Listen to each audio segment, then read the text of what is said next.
안녕하십니까. 일용 리서치입니다. 우리 김윤영 연구원이 우리 온 지 얼마나 됐죠? 우리 하우스에? 제가 작년 12월 말에 왔으니까 그러니까 벌써 1년 다 돼가는데 네. 처음 인사드리는 시점이 처음. 왜냐면 우리 전략팀 중에서 이제 장외 기업들 정말 많이 하는데 주로 하시는 게 장외 기업들이랑 이번에도 ESG 쪽 계속 이게 어느 리서치나 ESG 쪽 자료를 내야 되잖아, 발간을 지금. 그렇죠. 요즘 열심히들 하고 계시더라고요. 아니 뭐 아주 여기서 다 그냥 말하는 거예요. 발간해야 우리 집행 그 선정이 되잖아.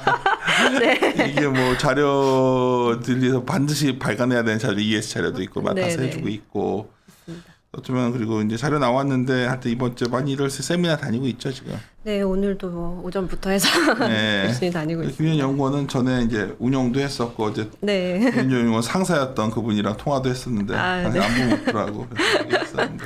네. 그래요. 앞으로 잘 좀 이것도 있고 원래 워낙 종목 피킹도 많이 해봤던 사람이니까 ESG 네. 갖고서 오늘은 이제 소개하는 자료고 네. 이제 어떻게 하면 이걸 투자 아이디어로 연결시킬까 이것도 앞으로 해야겠죠. 네, 이번 자료도 뭐 사실 투자 어떤 식으로 접목할 건가에 대해서 좀 고민들이 많으신 것 같아요. 그래서 저도 좀 그런 쪽으로 접근해보고 싶어서 좀 자료를 작성을 해봤고 사실 기억나요? 저번에 제가 뭐 그룹에서 이거 담당하시는 분들 예, 왔을 때 그럼요. 불렀었지만 뭐 사실 이거 저희가 안 하는 게 아니라 저도 많이 만나고 그러는데 이게 기준이 아직 명확하지 않아서 맞아요. 그 부분도 자료에 좀 써 넣었고요. 네. 아무래도 좀 글로벌 스탠다드가 아직 없다 보니까 이제 그런 부분들에서 지금 현재로서 가능한 좀 투자 아이디어 이런 식으로 ESG 친구도 인기 없던데요? 아니요, 많이 늘어나고 있어요. 그것도 그렇고 이제 스코어링들 하시는 퀀트 베이스로 제가 굉장히 존경하는 네. 뭐 조모 대표님도 네. 있잖아요. 네, 많이 네. 평가 존경하는 분인데 이게 이제 정립해가는데 앞으로 이게 어떤 식으로 진화할지 서점에 책은 네. 많지만 실제 맞아요. 투자와 어떻게 접목시킬지 이런 그 꾸준히 우리가 자료가 나갈 거니까 한번 오만과 편견 오늘 이제 자료인데 세미나 하듯이 얘기해 주시면 됩니다. 네. 시작하시죠. 저 들을게요 그냥. 네, 뭐 전반적으로 뭐 ESG가 뭔지에 대한 자료가 또 앞서서 염동찬 연구원께서 7월 정도에 또 먼저 자료를 내셨던 부분이 있어서 뭐 이게 무엇인지 막 구체적으로 설명하기보다는 뭐 현재 지금 어떤 상황이고 그리고 투자에 어떤 식으로 적용을 하면 될까에 대해서 좀 언급을 드리고 있는 자료이고요. 페이지만 말해주면 돼요. 네네. 결론부터 일단은 먼저 말씀드리고 시작하자면 두 가지 메시지를 이 자료를 통해서 드릴 수 있을 것 같습니다. 일단은 뭐 투자 방식에 있어서 초기에는 좀 네거티브 스크리닝이라고 해서 뭐 죄악주라든지 그치. 뭐 이렇게 좀 탄소 배출 같은 관점에서 좀 오염물질을 많이 배출하는 그런 산업군에 대해서 좀 배제를 하고 가자는 형태의 좀 네거티브 스크리닝 방식이 좀 초반에는 좀 주목을 받았었는데 점차 좀 ESG 뭐 사회나 이제 지배구조 같은 부분들도 통합적으로 고려를 해서 접근을 해야 한다는 쪽으로 이루어지고 있고 또 뭐 적극적인 주주 행동이나 뭐 경영 참여와 같은 그런 행동들 위주로 좀 진행이 되고 있다 이렇게 말씀을 드릴 수 있을 것 같고 두 번째로는 실제 적용 뭐 방금 전에도 말씀드리기는 했는데 평가 점수를 적용하기에는 아직까지는 좀 초기 단계인 것 같아요. 그래서 좀 이제 ESG 도입 초기에 아이디어로서 좀 수요가 늘어날 수 있는 부분들에 대해서 좀 주목해보고자 하는 게 좀 투자 입장에서는 좀 더 유효한 방법이지 않겠느냐 이런 말씀을 드리고 있습니다. 그래서 7페이지 바로 넘겨서 봐주시면 5페이지에 다시 자료 보다가 예. 그 사실 이게 ESG가 어쩌면 이런 걸 테일 리스크를 좀 피하고자 하는 의지인데 맞아요. 이게 엄청난 도전 아니에요? 사실 이게 굉장히 간단한 것 같지만 우리가 테일 맞습니다. 리스크 어떻게 이 테일 리스크 어떻게 피하냐는 그쵸. 테일 리스크라는 거 자체가 이제 확률상으로는 굉장히 낮은데 그렇죠. 막상 발생했을 경우에 이게 대응이 안 되고 또 경제적으로나 뭐 기업 자체에 좀 크리티컬하게 영향을 미칠 수 있는 부분이 있어서 이제 이런 부분들을 좀 사전에 기업들이 대응을 할 수 있게끔 그런 체계를 갖춰 나가고자 하는 게 이제 ESG 경영에서 표방하고자 하는 거고요. 뭐 테일 리스크 활용해서 투자에 하는 방법이 있는데 아예 이걸 피하고자 하는 거니까. 오케이. 네네. 7페이지 갈게요. 그러면. 네.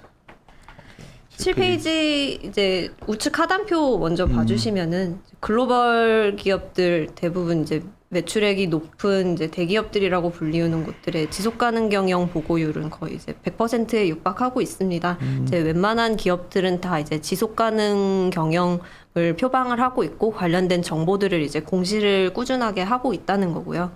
그에 따라서 우측 상단표 보시면은 글로벌 투자 자산 AUM 중에서 이제 지속 가능 투자 자산 비중이 꾸준하게 증가해서 2020년 기준으로는 36%까지 올라왔습니다. 투자 규모로 따지면은 약 35조 달러 정도 해당하고 있고요. 또 유럽 같은 경우가 이제 뭐 ESG 투자를 선도하고 있다라고 하는데 뭐 미주 지역이나 일본 지역 좀 상대적으로 후발주자였던 지역들에서 비중이 더 빠르게 증가하고 유럽 지역에서는 오히려 좀 주춤하고 있는 뭐 어느 정도 이제 규모가 올라왔다고 볼 수가 있겠죠.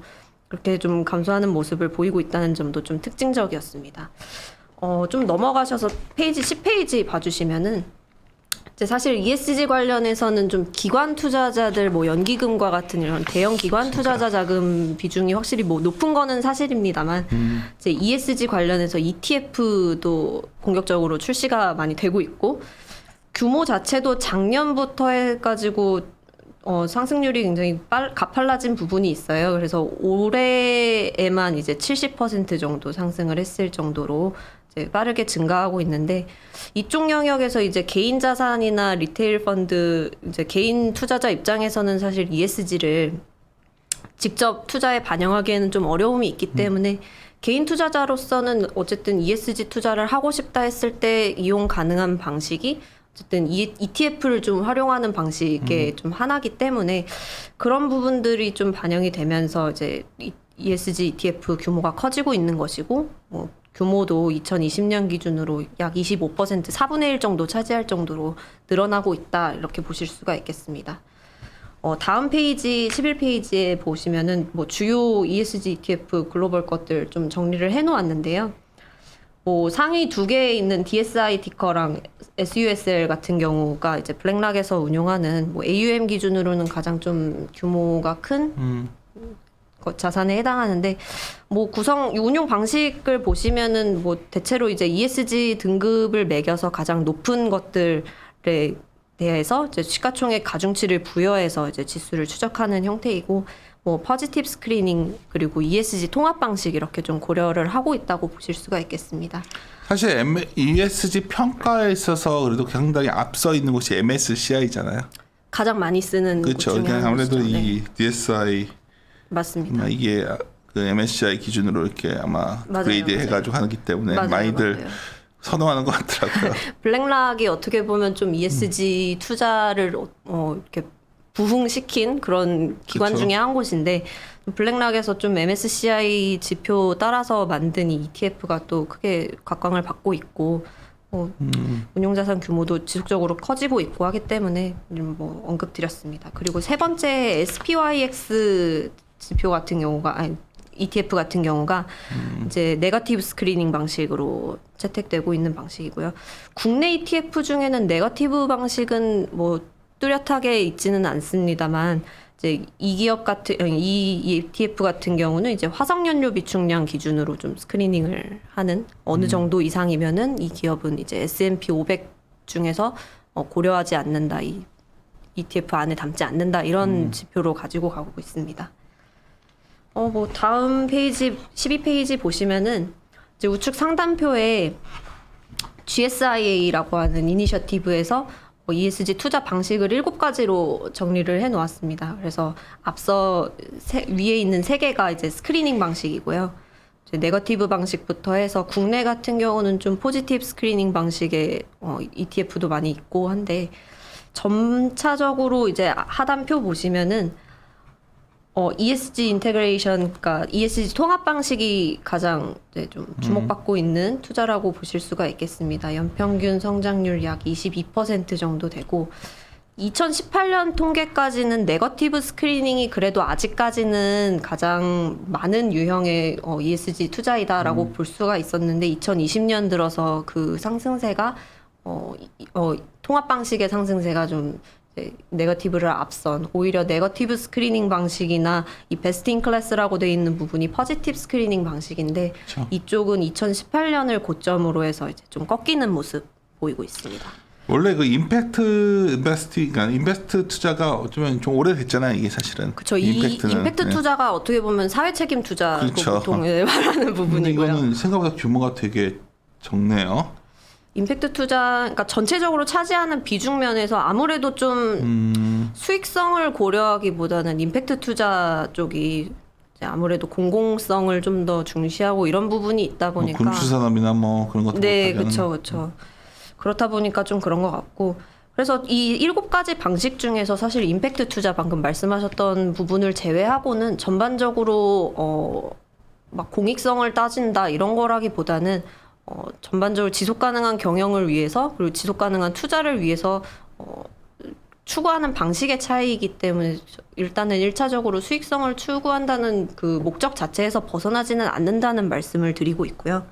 바로 다음 페이지에서 아까 처음에 말씀하셨던 그 테일 리스크 관련해서 얘기를 하려고 합니다. 그래서 결국에 ESG를 어떻게 접근을 해야 되냐 이렇게 말씀하시는 분도 있는데 저는 뭐 리스크 관리 차원에서 접근하는 게 맞겠다. 이걸로 정당화하고 합리화하는데 충돌하지 않는다고 주장을 하는데 네. 사실 여기서 저도 이제 스터디를 하고 이제 같이 네. 얘기를 해보다가 이게 과연 얼마나 소위 수익에 기여할까? 이건 어차피 피할 수 없는 거 아니냐? 뭐 이런 생각이죠. 뭐 예를 들어 테일 리스크라는 전제를 했을 때. 그러니까 저는 사실 개인적으로 그냥 투자를 하면서 생각을 할 때 뭐 물론 지금 현재는 뭐 조금 다른 얘기긴 합니다만 이제 코스피 종목들 좀 대형주 종목들 위주로 일단은 공시 의무화가 진행이 되고 할 거잖아요. 오히려 좀 정보가 부족한 이제 비상장 기업이나 코스닥 기업들의 판단할 때 오히려 더 장기적으로 봐야 되는 부분들도 있고 그렇다 보니까 리스크를 좀 더 좀 세분화해서 고려를 해야 하는데 그 부분들이 그런 부분들을 좀 이렇게 항목화하고 어떻게 보면은 의무 공시화해서 좀 정보를 조금이라도 더 투명하게 오픈을 해라라고 하는 게 좀 ESG 쪽에서 그쵸. 주장하고자 하는 부분이고요. 그래서 사실 뭐 아까 말씀드렸듯이 테일 리스크 그러니까 이렇게 확률 분포상으로는 굉장히 확률이 낮은 부분에 속하는데 이 계량화가 사실 좀 어렵습니다. 그 그러니까 발생 가능성 자체도 낮고 어떻게 보면 코로나도 테일 리스크에 해당하는 부분이죠. 이게 참 이론적으로 맞는 말인데 이제 네. 제가 이제 ESG 관련 책도 보거나 그러니까 네. 얘기를 해보다 이제 항상 또 여러 기관에서 이제 이런 ESG에 대해 관심을 높이고 있는데 실제 이걸 갖다가 우리가 투자에 적용하거나 여러 가지 적용할 때 이 문제가 핵심인데 네. 이게 어차피 이걸 찾기 힘든 거 아니냐는 거지. 그러니까 어차피 이거를 맞아요. 어떻게 통제할 수 있을까? 이게 어쩌면 우리가 학력권 우리 그 밖에 있는 어떤 예상치 못한 위험이라는 거는 그렇죠. 어쩌면 우리가 보통 위험이라는 단어가 리스크란 단어가 있고 네. 데인저란 단어가 있단 말이에요. 그쵸. 데인저적인 요소 아니냐는 거죠. 이거는 도저히 예측할 수 없는. 맞아요. 그냥 안 좋은 거. 일정 부분은 맞는 얘기입니다. 그렇죠. 그래서 네, 뭐 혼자서 그런 생각했는데 뭐 정확한 건 아니고 그냥. 아유 맞는 얘기시고요. 뭐 탄소 중립 목표라든지 사실 이상 기후 현상으로 인한 뭐 요즘에 원자재 말씀하시는 그렇죠. 거 들어보면 뭐 라니나 확률이라든지 이런 것들도 결국엔 이상 기후 현상 중에 일부이기 때문에 탄소 중립도 그런 부분에서 먼저 대비를 하자 이런 목표로서 제시가 되고 있는 부분이고 그렇죠. 뭐 그런 건 동의하는 부분인데. 예. 이거 어떻게 보면은 그래서 되게 포괄적인 그러니까요. 얘기가 되고 지금 뭐 옆에 뭐 UNPRI에서 발표한 SDG도 이렇게 목록으로 나와 있지만 당장 1번만 봐도 굉장히 좀 포괄적이고 어떻게 보면 좀 이상적인 내용입니다. 그렇죠. 이제 빈 세계 이제 가난을 없애자 약간 이런 목표거든요. 그런 목표거든요. 그러니까 어떻게 보면은 되게 좀 추상적이고 이상적이고 이럴 수 있는 목표이지만 이제 좀 범국가적인 노력을 통해서 좀 더 나은 사회로 나아가는 게 좋지 않겠느냐. 굉장히 좀 어떻게 보면 공익 광고 같은 이런 메시지지만 좀 그런 부분들에 대해서 기업 차원에서도 노력을 해야 되고 뭐 투자자 이사회 이렇게 세 영역에서 모두 협업이 이루어져야 한다라고 하는 게 좀 ESG 경영에서 표방하고자 하는 바입니다. 그래서 뭐 사전에 대응 체계 마련을 기업이 하고 그 갖추어둔 데이터를 이해관계자들에게 좀 투명하게 공개를 하도록 하는 게 이제 ESG 투자와 좀 공시 체계에서 좀 갖추어 나가야 될 부분이라고 보고 있고요. 페이지 넘기셔서 15페이지 가시면 그런 위험들에 대한 인지도는 좀 올라가고 있는 것 같습니다. 이제 세계 경제 포럼에서 정리한 이제 글로벌 리스크 상위 10대 이렇게 발표를 한 건데 발생 가능성 면에서나 뭐 심각성 면에서나 보면은 뭐 2015년에 뭐 물론 뭐 무리기라든지 기상이변과 관련된 이슈들이 있기는 했지만 주로 그래도 재무 요인이나 국제 관계 이런 것들이 주를 이뤘던 것에서 이제 2020년 들어서는 보다 이제 사회 이슈나 환경 이슈 이런 재무 외적 요인들에 대한 부분 인지도가 확실히 좀 부각이 되고 있어요. 그래서 좀 전반적으로 ESG에 대한 좀 경각심이라든지 그런 위험 인지라든지 이런 부분들은 더 올라온 부분이 있고 코로나19로 인해서 좀 더 이런 부분들이 부각되지 않을까 생각하고 있습니다. 그래서 이런 상황에 있는 와중에 이제 투자에 그러면 어떻게 반영을 할 것이냐 하는 부분들을 이제 설명을 드릴 건데 20페이지 봐주시면 쭉 넘어가네요. 네, 스튜디오 코딩 한번 자료 꼭 보십시오. 왜냐하면 우리가 사실 그동안 계속 고려하던 진짜 재무적 네, 외에 그 항상 좀 이런 것까지 감안해야 되지 않나 이런 것들이 다 네. 포괄적으로 다 섞어놓은 것 같아요. 맞아요. 그러니까 원래 비상장 투자 같은 거를 할 때 네. 이제 다양한 리스크들이 있잖아요. 이 기업이 과연 지속 가능할 것인가, 그렇죠. 저희가 엑시시 가능할 것인가 이런 그렇죠. 것들을 판단을 하게 되는데 사실은 김영권은 비상장 전문가예요.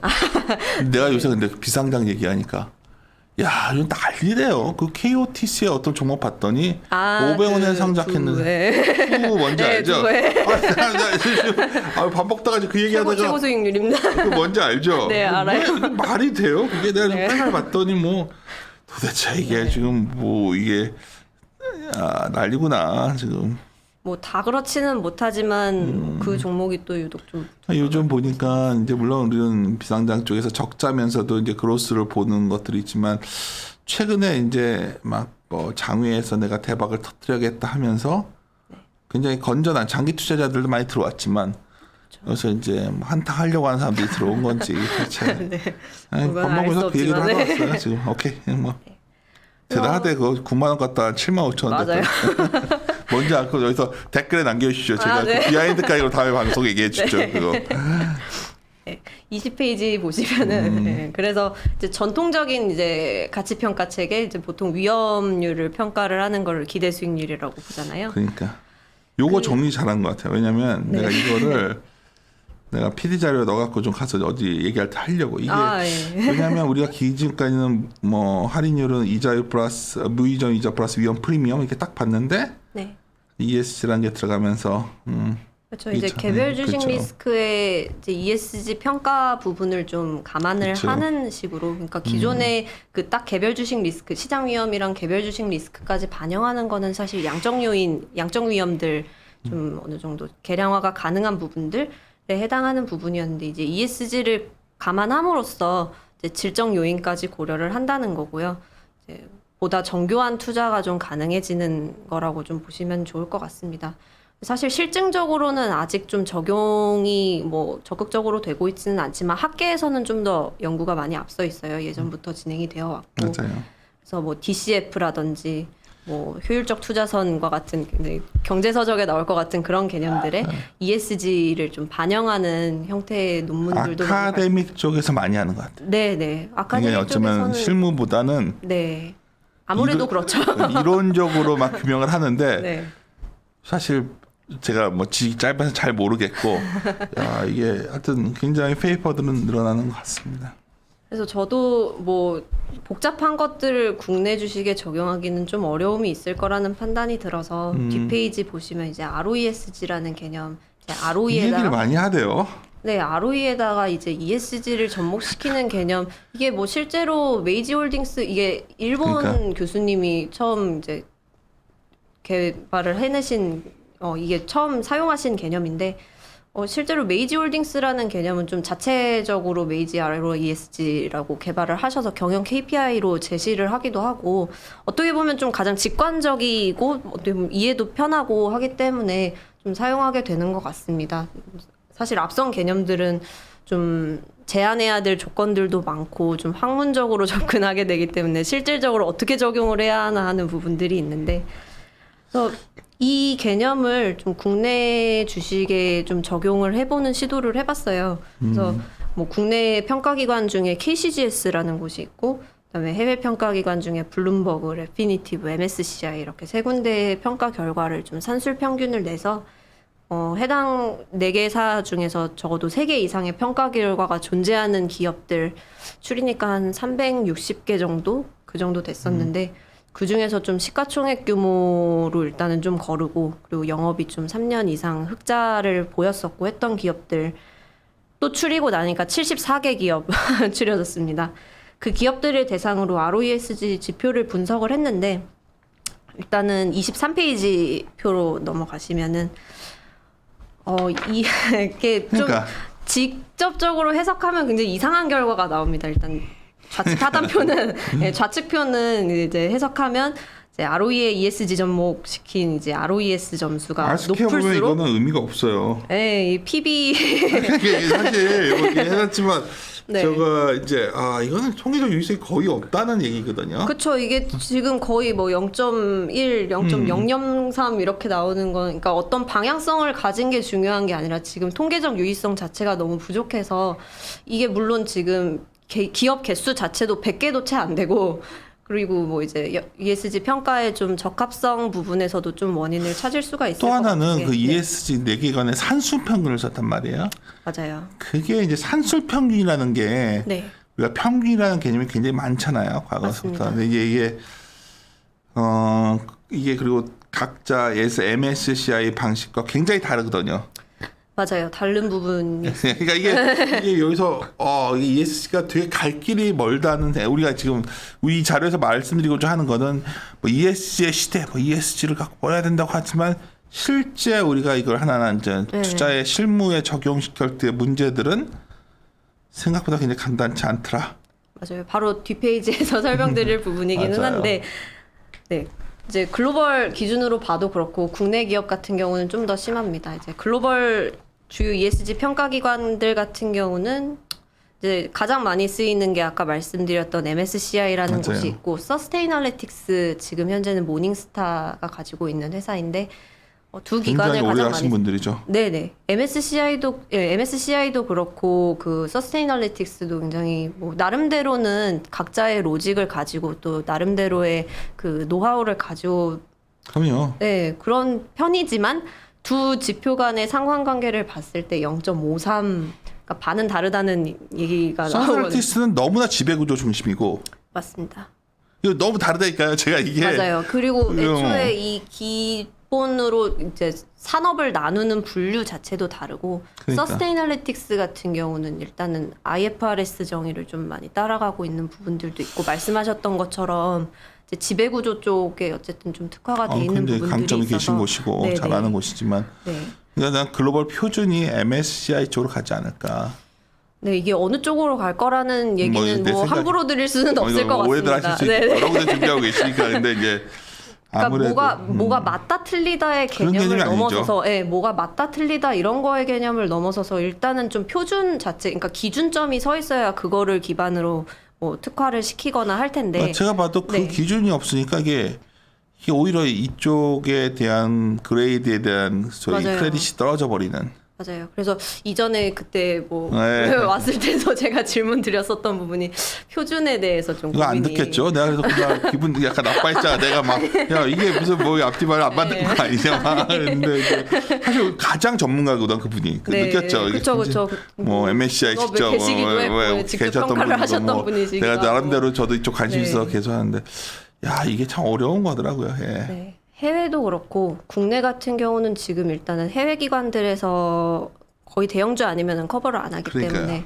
일단은 상관계수를 매기기 자체도 좀 어려운데 상관계수 자체도 낮게 나타납니다. 이제 블룸버그랑 MSCI 간에는 0.11 정도로 굉장히 낮게 나왔는데 거기에 굉장히 중요한 게 있는데 우리가 상관도 중요하지만 이게 인과관계까지 연결이 좀 돼야 되거든요. 맞아요. 네. 상관도조차 낮거든. 그러니까 상관도가 있은 상태에서 인과관계를 추론해내는 것도 어려운데 맞습니다.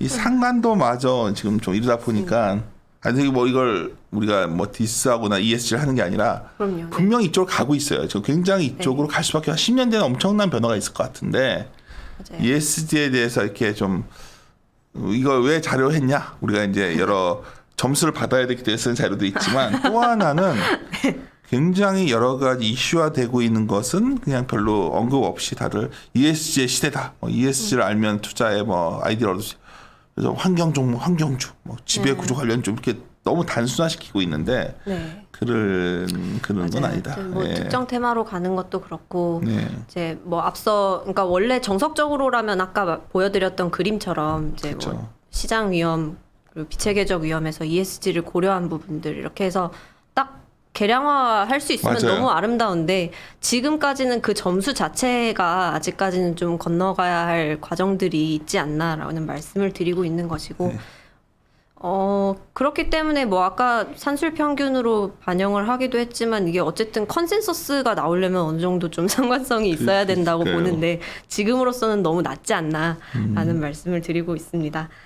27페이지 넘어가시면 그래서 이제 ISOCO라고 국제 증권 감독 기구가 있는데 이제 IFRS랑 그리고 ESG 관련해서 이니셔티브 좀 투자자 타깃으로 하고 있는 5개 회사들 이렇게 지금 ESG 정보 공시 표준 제정과 관련해서 좀 공조를 해라라고 권고를 하고 있고 실제로 좀 같이 협업을 해서 제정 중에 있습니다. 그래서 그러니까요. 아마 시기는 정확하진 않지만 아마 내년 저희가 투자를 반영할 수 있는 시기는 뭐 후년 이후 정도에는 그래도 반영이 가능하지 그러니까요. 않겠냐. 네, 그렇게 보고 있습니다. 그러면은 이제 좀 지표들 간의 상관관계가 좀 어느 정도는 올라오겠죠. 1까지 올라오지는 않을 것 아니 같아요. 그건 아닌데. 네, 정성적인 부분이 있고 하기 때문에 그렇죠. 그렇지만 어느 정도는 좀 일치하게 되고 그 아까 말씀드렸던 그 아름다운 케이스로 이제 적용이 가능해지지 않을까 그렇게 생각하고 있습니다. 그래서 뭐 29페이지 같은 경우는 이제 국내에서도 정보 공개 가이던스를 한국거래소랑 금융위원회가 정리를 해서 이렇게 제공을 하고 있는데 뭐 전반적으로는 아직까지는 좀 추상적이에요. 그렇기 때문에 좀 더 정리되고 그리고 앞서 말씀드렸듯이 표준 제정되고 하면은 기업들이 제공하는 정보가 좀 더 비교 가능해지고 또 표준화 일정, 공시 의무화 일정도 이제 2025년 좀 시점이 많이 멀기는 한데 뭐 대선 지나고 하면서 조금 일정이 빨라질 수도 있을 것 같습니다. 이제 뭐 일단 현재로서는 2025년에서 2030년까지 걸쳐서 이제 자산 규모 2조 원 이상 코스피 상장사들 공시 의무화, ESG 공시 의무화가 되고 2030년까지는 코스피 전체 상장사에 대해서 ESG 공시 의무화가 진행될 예정입니다. 그래서 좀 표준 제정되고 공시 의무화를 통해서 좀 데이터를 제공하는 업체들이 많아진다면 이제 평가기관 내에서 뭐 평가치를 주는 기업들이 늘어나게 되고 좀 더 의미 있는 평가가 가능하지 않을까. 좀 장기적으로 봐야 되는 부분인 것 같고요. 근데 뭐 기업들도 굉장히 적극적이고 맞아요. 안 갈 수는 없어요. 그래서 제 그럼요, 생각에는 네. 몇 년 있으면 이게 어느 정도 이게 서로 합의만 이루어지면 그때는 이 그레이드에 따라서 상당히 네. 투자가 집행될 가능성이 높기 때문에 맞아요. 그러니까 뭐 ESG 투자라고 지금은 별도로 두고 있지만 이제 위험에 ESG를 반영한다 이런 개념으로 그쵸. 가게 되면은 사실 ESG 투자라고 별도로 두는 게 아니라 그냥 당연히 반영하게 되는 그럼요. 네, 그런 지표로 갈 가능성이 큽니다. 그래서 이제 그렇게 되면 우리가 시장에서도 그런 걸 이제 감지하고서 아무래도 그 영향에 있는 것들이 돼야 되는데 이제 법적인 것들이 우리나라가 아주 미비한 게 많더라고요. 그렇게 가기에. 네, 맞아요. 그럼 뭐 국내만의 일은 그러니까. 아닌데 국내 산업들의 특성을 고려해서 또 기업 현황을 좀 고려해서 진행되어야 되는 부분들이 있기 때문에 좀 국가들마다 차이는 있습니다. 그래서 그 30페이지의 제목을 상당히 잘 정했어요. 네. 투자 아이디어는 평가로부터 자유로워야지 나올 수 있는 것 같아요. 지금 좀 더 그런 부분이 지금 앞서 계속 말씀드렸던 그 체계 평가 점수에 좀 너무 그거는 연연하지 정말 않으셨으면 좋겠어요. 지금 그 단계가 아니니까. 네, 지금 그 단계가 아니기도 하고 또 이후로도 좀 마찬가지일 것 같은데 일단 지금으로서는 ESG가 도입 초기잖아요. 국내 같은 경우는 그렇죠. 그렇고 해외도 아직까지는 초기 단계로 봐야 되는 것 같아요. 그래서 이 도입 초기에 수요가 늘어날 수 있는 영역에 대해서 좀 생각을 해보았고 좀 크게 3가지 간단하게만 언급드렸습니다. 그래서 첫 번째로는 이제 ESG 데이터 사업자. 사실 이게 이제 해외 네. 투자할 때 팩셋 같은 것들이 상당히 주가가 좋은데 맞아요. 우리가 네. 어쩌면 뭐 아주 CNBC나 아마 블룸버그 보시면은 팩셋 데이터 이용하는데 그러니까 꾸준하게 매출 그럼요. 성장하고 있고 뭐 EPS 그로스도 뭐 2년 지금 2019년부터 주가 추이이긴 한데 주가로 상으로는 거의 뭐 100% 수익률 나고 거기다가 있는데 누가 뭐래도 네. 자료에 잘 정리하셨는데 트루 밸류 랩이라는 게 결국은 네, ESG 평가하는 그쵸. 기관. 네. 이것도 사실 얘네가 확보했기 때문에 네. 그리고 지금 누가 뭐, 뭐래도 팩스의 데이터를 다 보고 있는 상황에서 그쵸. 또 얘가 ES 데이터에 대해서 기준을 정할 수 있거든요, 얘네들이. 맞아요. 그러니까 ESG 데이터 사업자들이 기존에 해오고 있는 사업체들도 있고 이제 이렇게 유명한 리서치 기업들에서 좀 이쪽 수요에 좀 대응을 하려고 하는 움직임들이 일어나고 있는데 뭐 모닝스타도 마찬가지고 팩셋도 마찬가지입니다. 이제 그 수요에 대응하고자 하는 게 자체적으로 시스템을 이제 구축하는 것보다는 기존에 좀 노하우가 있고 좀 업무 레퍼런스가 있는 사업체를 인수함으로써 좀 내재화를 하려고 하는 방식을 취하더라고요. 모닝스타 같은 경우는 아까 말씀드렸던 서스테이널리틱스 지분을 작년 4월에 이제 전부 인수를 완료를 했고, 팩셋도 작년 10월에 트루밸류 랩스라는 회사를 인수를 하면서 내재화를 시켰습니다. 이 회사들 같은 경우는 그래도 미주 지역이나 유럽 지역 쪽으로는 이제 이렇게 인수를 하면서 확보를 했는데 상대적으로 아시아권 시장에 대해서는 좀 대응이 아직은 좀 모자라요. 그래서 국내에 있는 회사들이나 뭐 아니면은 뭐 일본, 중국 이런 쪽에 있는 데이터 사업자들에 대해서도 M&A 수요가 좀 있지 않을까 하는 전망을 조심스럽게 해보고 있습니다. 그래서 그러니까 데이터 사업 같은 경우는 이제 뭐 채권 평가할 때 등급 매기는데도 사용이 되고 뭐 평가 점수 그리고 기업들이 이제 ESG를 도입을 하고 있기 때문에 뭐 기업 대상으로 한 컨설팅 이런 좀 다양하게 수요가 있을 수 있기 때문에 뭐 지금 뭐 표준이 없는데 뭐 이런 얘기 하다가 갑자기 이렇게 또 좋다 그러면은 좀 이상하게 생각하실 수도 있지만 뭐 수요는 확실하게 높아지고 있는 영역이 아닌가. 그냥 잠깐 평가 등급이 좋은 ESG 평가 등급이 좋은 걸 찾아가지고 그걸 투자하겠다 이 개념이 아니라 네, 맞아요. 그렇게만 안 하면 돼요 지금. 네. 지금 그러니까 이거에 막 너무 뭐. 평가 점수에 매몰되지 않으셨으면 하는. 우리 시장에 이제 갈수록 그 네. 마바라틱한 저도 마바라지만 그런 사람들이 늘어나서 그런지 막 갑자기 ESG의 뭐 등급이 좋은 회사라는데 이건 일단 그거는 사기입니다. 내가 그래서 지금 그럴 단계가 아니고 네. 그래서 오히려 이런 기업들 뭐 네. 팩셋이나 이런 기업들에 투자하는 것도 아이디어가 될 수 있는 거죠. 네. 이게 정립회가 이 시장이 커질 거니까. 네. 그러니까 ESG 평가 기관으로서 상장을 해 있지는 않지만 뭐 기존 리서치 기관이 이제 ESG를 좀 내재화를 시켰다 하면은 좀 그래도 좀 기대를 가질 수 있지 않나 하는 생각하고 있습니다. 알겠습니다. 두 번째로는 다음 페이지에서 기업보험 쪽 언급을 드리고 있는데요. 이제 기업이 위험을 관리를 하는 방법 우측 상단에 뭐 그림 보시면은 될 것 같습니다. 이제 직접적으로 리스크를 좀 통제하는 방안을 마련하는 방안이 있을 수 있고 리스크 재무라고 해서 여기서도 두 가지로 나뉘는데 뭐 준비금을 적립하는 식으로 해서 좀 어떤 일이 생겼을 때 대응할 수 있도록 하는 방식이 있고 보험이나 공제 같은 거를 이용해서 이제 리스크를 외부화시키는 좀 리스크를 전가하는 방식이 있을 수가 있습니다.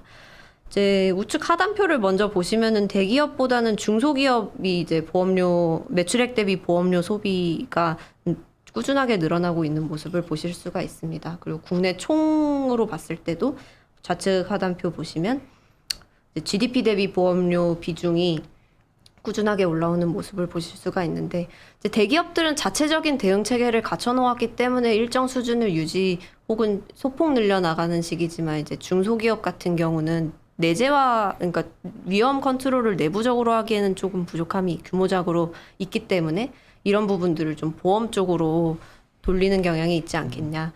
이런 부분들을 말씀을 드리는 것이고 기업보험 쪽으로 좀 계약 비중이 높은 화재보험 같은 쪽에 좀 이 수요가 높아질 수 있지 않을까 말씀을 드리고요.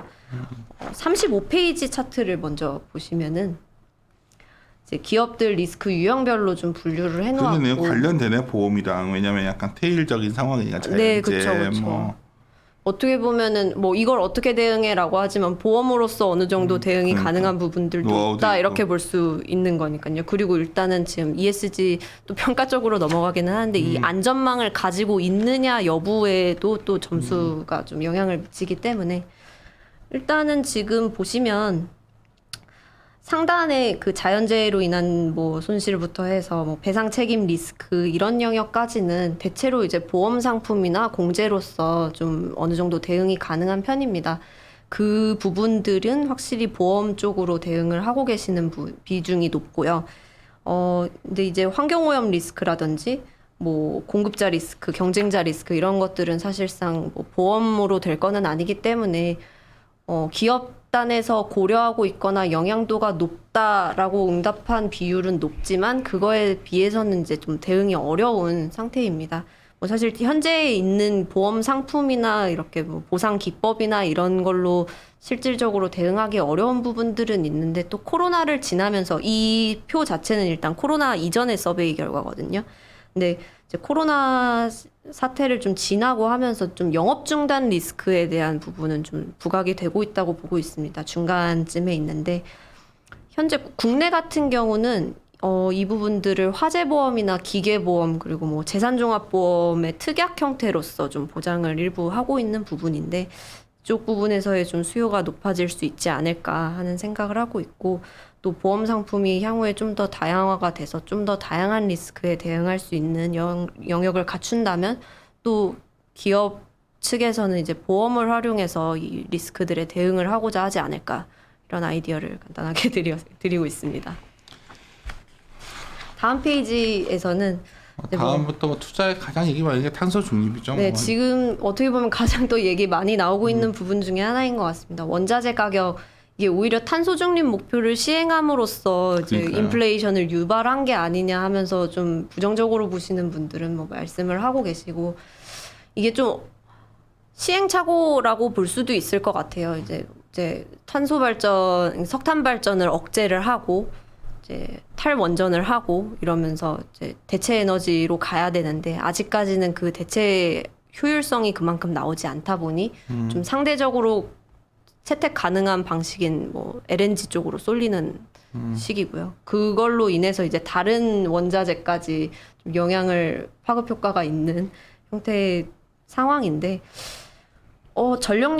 전력난도 그렇고 뭐 이제 공장들도 이제 원가가 너무 높아지다 보니까 가동을 아예 중단해 버리는 어쨌든 경제적으로 조금 영향을 받고 있는 상태입니다.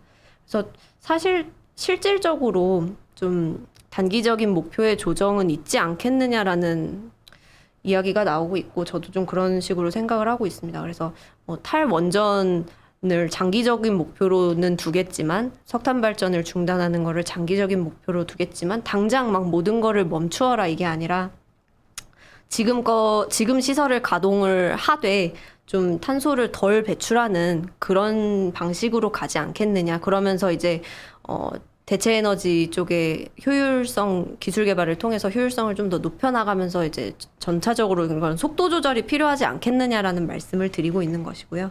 그래서 그 다음 페이지에서 CCUS라는 기술을 말씀을 드리고 있습니다.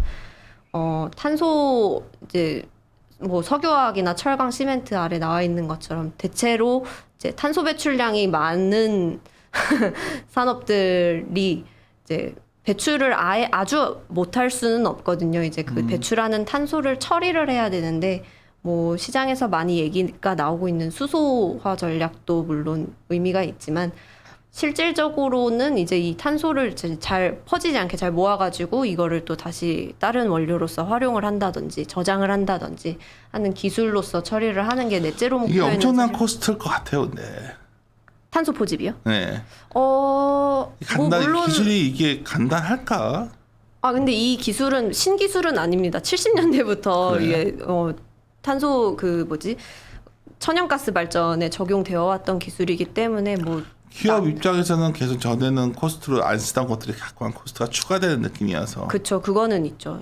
근데 이제 지금 탄소 총량제도 진행이 되고 있고 어쨌든 뭐 수소화를 통해서 이제 친환경적으로 바꾸는 게 가장 일단은 좋은 방법이나 일단 뭐 지금 비용적으로 전 종목들 많이 찾는 분위기니까 이제 맞아요. 막 이런 것도 얘기해주고 저런 것도 듣다 보면은 야 저거 하여튼 뭐 환경을 위해서 해야 되는데 실질적으로 CCUS 그러니까 탄소 포집 기술 같은 경우는 어떻게 보면은 다른 수소화라든지 다른 전략 대비해서는 훨씬 싸요. 효율적인 전략이라고 볼 수가 있어요. 이제 나오는 것들을 이제 퍼지지 않게 모아가지고 하는 거기 때문에 비용적인 면에서나 실질적인 기술 수준 면에서나 좀 가장 적용이 좀 빠르게 진행이 될 수 있는 부분이기도 하고 그래서 2050년까지의 뭐 넷제로 로드맵을 보시면은 석유화학, 철강, 시멘트 모두 수소화 전략보다는 탄소 포집 기술을 활용한 솔루션을 제시를 하고 있습니다.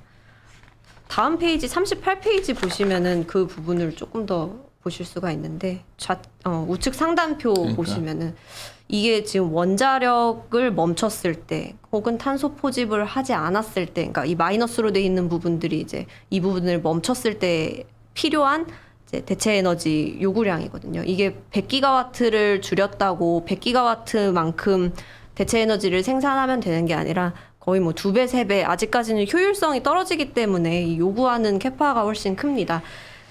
이게 기술적으로 아직까지는 난이도가 있다는 것이고 그렇기 때문에 지금 차라리 CCUS 이렇게 탄소를 모아서 처리를 따로 하는 방식이 현재로서는 좀 가장 효율적인 방법이 되지 않겠느냐라고 말씀을 드리고 있는 거고. 좀 긴 얘기인 것 같고 당장은 이제 아까 말씀하신 것 중에 굉장히 여러 가지 다양한 의견이 존재하는데 네.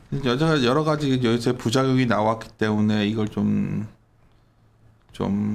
느리게 그린 인플레이션이 안 나게끔 느리게 갈 수 있을까요? 네, 속도 조절을 하지 않을까 싶은 게 이거를 가장 적극적으로 주도해오던 유럽 같은 경우도 지금 많이 경제적으로 타격을 입고 있거든요. 다 타격받고 네, 중국도 다 타격받고 네. 있고 그러니까 지금 멈출 수는 없잖아 지금. 근데 이게 한번 촉발됐는데 이게 방향이 보이는데 이게 지금 어떻게 보면은 눈치를 보고 있는 중인 것 같습니다. 그러니까 이게 네. 뭐 속도 조절을 하겠지만 우리가 목적지가 보이니까 이게 자본이라는 속성은 그걸 한번 먹이를 잡으면 안 맞아요, 논단 말이에요. 맞아요. 이게 커머디티 쪽의 자극을 그냥 그래 이제 어느 날 저번에 그랬잖아요. 푸틴이 뭐 천연가스 주면 좀 진정될 줄 알았지만 전혀 아니거든. 그렇죠. 뭐 당분간은 현재 같은 이제 좀 원자재 가격의 뭐 상승이 지속이 될 걸로 보고 있고 뭐 원자재 쪽 제가 애널은 아니지만 이게 아니, 요즘 속도 거의 다 조절이 이 말을 하셔가지고요. 네. 여기서도 속도 조절하니까 이게 별 문제 아닐 수 있다 그러는데 야 저게 돈 되는 거 보이는데 이거 인간의 맞아요. 네. 이 욕망 탐욕이 작동되기 시작했는데 물론 장기적으로 이제 에너지 전환이라고 하잖아요. 그 에너지 전환 기조에는 크게 변화는 없을 것 같은데 이제 아직까지 뭐 수소도 그렇고 비용이 일단은 많이 드는 부분이 있습니다. 효율적인 부분들도 있고. 그러니까 안 할 수가 없잖아요. 네. 안 할 수는 안 할 수는 없는데 지금 적용할 때 비용이 너무 많이 들고 그리고 지금 당장 하던 거를 멈추고 이렇게 가기까지는 지금 캐파가 안 된다는 저는 말씀을 드리고 앞으로 한 1, 2년간 뭐 우리가 이제 내 섹터 담당자들한테 계속 얘기하고 있는데 굉장히 중요한 투자 아이디어 중에 하나가 뭐 이거로 인한 부작용 기업들 그러니까 이걸로 해서 이제 부작용이 나와서 그때 부작용 때문에 소위 굉장히 전기차로 빨리 갈 것 같고 그렇죠. 전기차로는 뭐 이미 가시화가 된 부분. 그렇죠. 이제 가는데 그랬을 때 어떤 식의 변화가 있을까? 뭐 여러 가지 이제 뭐 생각에 연결이 되는데 하여튼 쉽게 멈출 분위기는 아니어서. 근데 또 이런 거죠. 뭐 오늘도 우리 녹음한 날 뭐 저희 그렇다고 배터리 소재주들 보니까 밸류를 갖다 막 몇 년 뒤 것까지 다 땡겨서 써버렸기 때문에 그건 분출해버린 거고. 그러니까 이게 참 어려운 거죠 이제.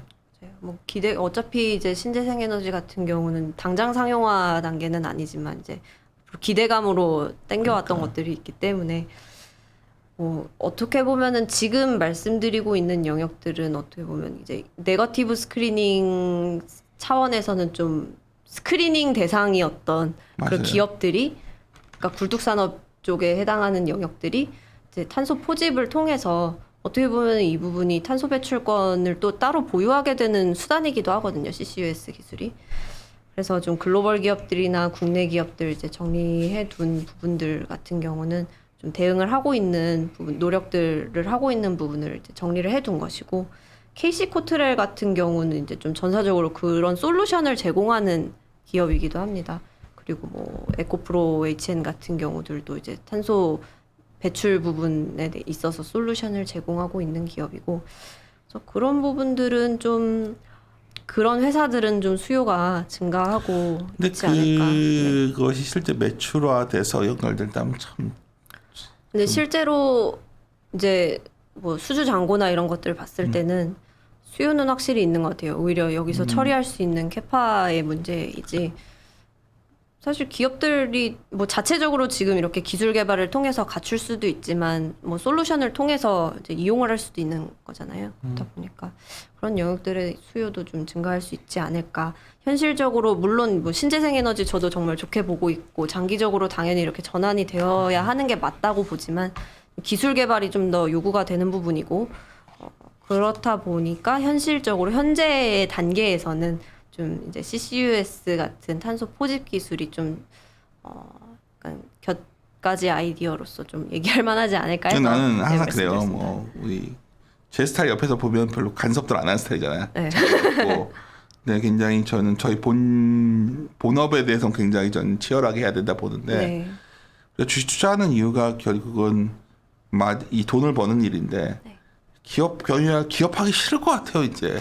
그러니까 이게 무슨 말이냐면 이게 ESG 다른 말로 하면 이게 올바른 길로 가자고 하는 건데. 그렇죠. 이 당위성에 대해서는 뭐 알겠지만 이것도 관여되고 네. 저것도 뭐 아름답게.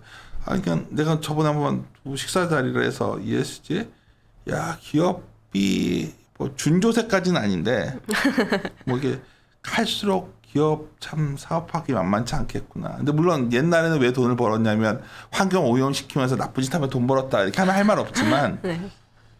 그 외에도 뭐 지배구조 이슈부터 뭐 온갖 것들이 다 들어오니까 어떻게 보면 그 직접 코스트 외에도 여러 가지 그런 것들이 과연 우리 장기적인 우리 주주나 소위 내가 입장에서 이게 과연 좋은 변화냐? 이건 굉장히 나쁜 생각인 줄 아는데. 아닙니다. 그래서 이제 너희 나보러 사악한 인간이라고 내가 했죠. 근데 뭐냐면 아니요. 인류가 그렇게 하면 다 이제 자연이 망가지고 그러면 다 멸망한다.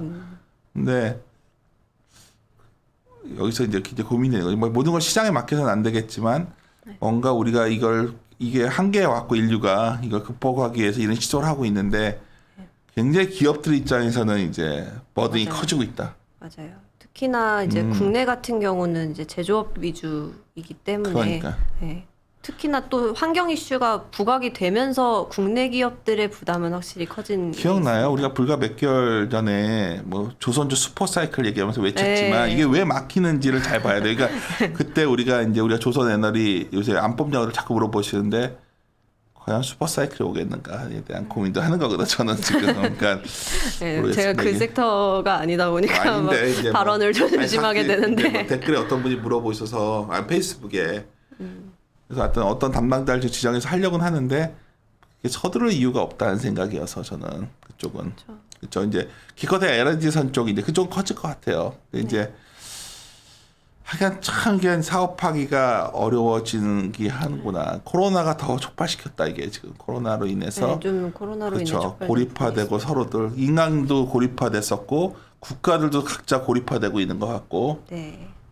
그러니까 뭐 어떻게 보면은 이게 본질적인 부분이랑은 조금 벗어난 부분이기는 한데 이제 좀 지금으로서는 또 초기 단계이고 하다 보니 더 그런 것 같은데 좀 국제 관계가 점점 이제 자유경제보다는 좀 이제 보호무역주의 쪽으로 가고 있고 이런 그러니까요. 수단이 되기도 하고.